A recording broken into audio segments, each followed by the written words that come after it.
What up, everybody? Good news. It's DEGREELESSNESS time again. I'm your host, Shanghai Pete, the People's Champion, 21st century digital boy, high-tech lowlife, your good buddy in the mix. And of course, a trusted member of the media. That's right, it's me. I'm him. I'm the worst guy. Thanks for chilling with us tonight, where we're daring to ask the question, exactly what type of fresh hell will be wrought upon us all later this week from the foul depths of the open sewer called Square Enix. Yep, it's gonna get rough. Better batten down the hatches and roll the fuck up as we get deep inside. Now, as you may or may not be aware, and if you're not, I'm sorry to ruin your day, but on Thursday, June 16th, in this, the 22nd year of the third millennium, the notorious, reviled, avaricious gulag known as Square Enix will be descending from their gleaming ivory tower in the clouds to bequeath to the filthy, degenerate peasants below, that's us, the holy word of the Final Fantasy VII Remake. Just what manner of deranged perversity will the helpless, sad, defiled corpse that we used to recognize as the classic JRPG Final Fantasy VII be subjected to? Naturally, I'm terrified you may be feeling something similar, and to that end, I feel like we should at least make brief mention of the fact that it's not even confirmed that this announcement will be regarding the FF7 Remake. I mean, it's the FF7 25th anniversary, and they've said they want you to be excited, so it definitely sounds like that's a safe bet, but in the end, who knows? There is still some shred of hope left. Personally, I would be very happy to not hear anything about it whatsoever and have them just leave the fuck alone and decide to scrap the entire idea, but we know how likely that is. So, in the interest of preserving what remains of our absolutely decimated mental health, I thought it'd be prudent to preface our inevitable announcement reaction video for later this week with some predictions of what we're likely to see to help prepare you. That way, hopefully, we can minimize the amount of self-inflicted gunshot wounds reported that day. Now, as near as I can figure, there's about 4 primary ways that I can see for them to go forward with the Final Fantasy VII Remake, only one of which has even a prayer of redeeming them, and maybe even that is being too generous. So all equally horrifying, of course, but I find one in particular especially bowel-churning. We'll save that for the end. Let us begin with what I'm going to call the stay the course method, in which Square Enix continues to release subsequent installments of the remake in perpetuity, drip-feeding the rest of the content from the original game in episodic format for God knows how long. This is the scenario in which, if their timetable of including only about 4 hours of the original in each part continues, we'll eventually get up to about 20 fucking parts. See the original videos I did on that subject here for the exact math. It's really distressing. This is, I think, what most people are probably assuming they'll default to, and while I certainly agree that Square Enix is more than capable of the casual corporate barbarity required to ask your loyal customers to shell out $70 more than 20 times for the same game over and over, there's a few reasons that I'm actually beginning to doubt that they'll go this way. So why is that? Well, first, it looks really bad. Yeah, I agree that for the most part it seems like they couldn't give a fuck less what public sentiment towards them is, but I think that's only because currently it's not yet bad enough to be costing them any money. It's not guaranteed to stay that way forever. Think about it. Ever since Part 1 came out, already more than 2 fucking years ago, by the way, we can barely go a week without at least 1 or 2 articles or videos being published wondering where Part 2 is and when we're finally going to get more updates or information about it. Now, some of that is going to fall into the category of all press is good press, sure, but not indefinitely. I think we're already starting to see that now. People are starting to get fed up with waiting. Everyone they duped the first time around is beginning to get a little sick of constantly being asked to rebuy Part 1 while news of the elusive Part 2 is increasingly scarce. On a long enough timeline, this is not a situation that is tenable for shareholders. Eventually, even if it takes a while, I suspect the amount of tolerance that people have for being endlessly led around by their wallets with constant promises of more content being right around the corner will run out. Square Enix knows that if they get to that point, it's going to be a problem. Gonna have a bad time. You really think Square Enix wants to repeat this cycle of endless deadlines where they're constantly on a doomsday clock, forced to churn out a new AAA Final Fantasy VII game every few years just to throw as red meat to their base to make sure they don't get their faces ripped off? And on top of that, while in between releases, they also have to continue fielding a never-ending tide of media requests for comment on when will the next part be out? And all the bad press and public sentiment that will inevitably, of course, follow if even one of the provided answers is not what people want to hear? Fuck nah, geez. Even a company like Square Enix has its limits. And I think that maybe they have realized that and they're starting to worry if whether or not this entire plan is really going to be sustainable. So that's why I think there's a chance that they won't go this route. What about the other side, though? Why might they continue to do this? Well, that's easy. For all the reasons I speculate that the dev and PR cycle required might be unsustainable, well, it also might not be. After all, Square Enix has an almost incomprehensible amount of capital and has been doing this for a few years already.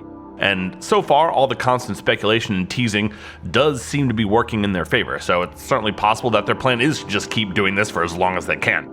After all, it's what they know. Which is more likely, though, you decide. Feeling nervous yet? Better sack up, we're just getting started. Let's call this next one the MCU Method, in which Square Enix spends another few years milking customers until they have a nice round number of major installments that have somehow managed to further decline in quality from the first one. Call it 4 or 6, maybe.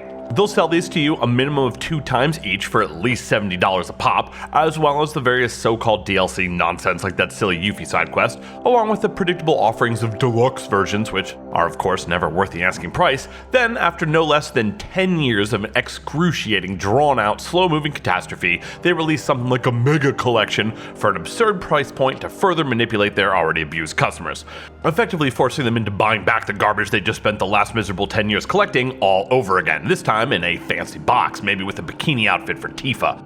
The case for Square Enix going this route is fairly self-explanatory. You condense the overall timetable needed for the entirety of the Final Fantasy VII Remake project as a whole in a way that allows them to still milk customers for multiple $70 payments while simultaneously hooking them into an entirely new product category, the Final Fantasy VII Universe.